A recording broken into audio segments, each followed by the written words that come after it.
All right, so we're going to be looking at our quadratic equations one more time. So in section 7.4, you're going to be asked to solve quadratic equations. Now remember, this word solve is very different than that word simplify.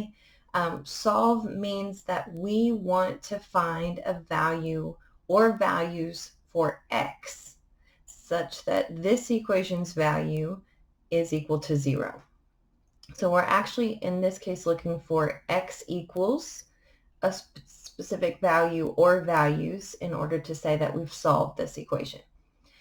Now, back in 4.8, we looked at how we could solve quadratic equations that have been, their value has been set equal to 0, or that we could make their value equal to 0. And we were using our factoring technique and the zero product property.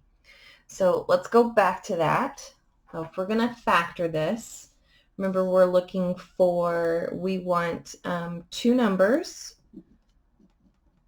and they need to multiply together. So number 1 times number 2 need to multiply together to be -1. But when we add them together, they need to be -2. So factors of -1, you can do that.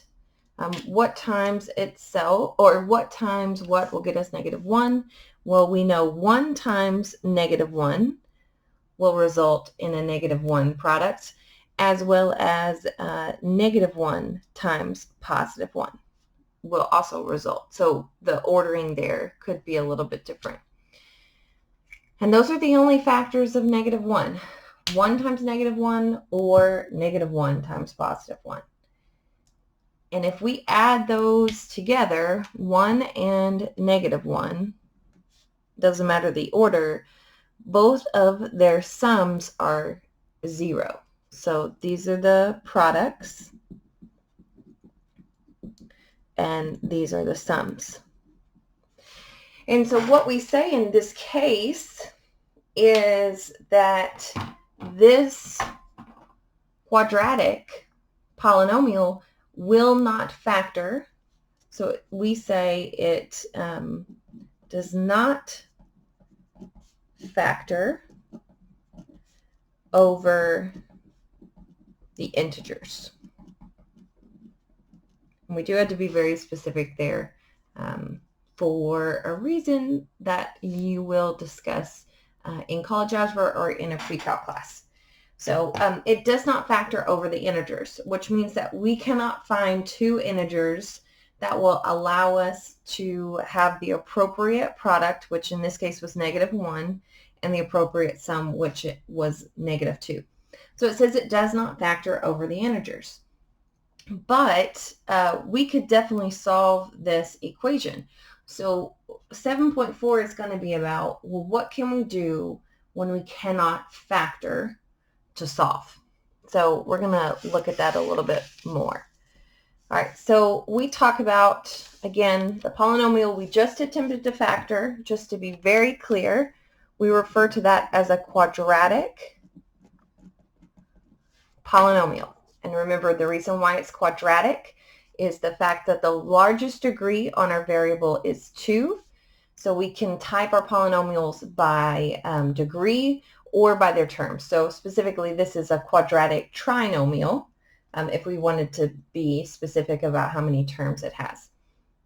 So it's a quadratic polynomial. And if we were to look at its solutions, they are actually irrational numbers.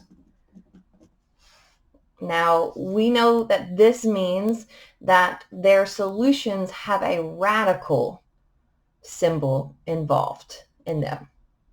So they're irrational numbers. And that's actually why the solutions being irrational numbers is actually why we cannot factor them over the integers. Because if we could have factored them over the integers, then their solutions would have been rational numbers. So the question becomes, how can we solve, and I'm being very specific here, quadratic polynomials, because I don't want you using what I'm about to show you on anything but a quadratic polynomial. And trust me, Plenty of students have tried in the past to use this formula on things that are not quadratic, so just keep in mind that's called to use on quadratic polynomials. So how can we solve quadratic polynomials like the polynomial above that doesn't factor over the integers? And again, it has to be quadratic. So the largest degree on our variable has to be a 2. So in that case, what we're meaning is that how can we solve a quadratic polynomial that doesn't have rational zeros? And so what we can actually do is use what's called the quadratic formula. And it's called, again, the quadratic formula for a reason, because you can only use it to solve quadratic polynomials. So keep that in mind.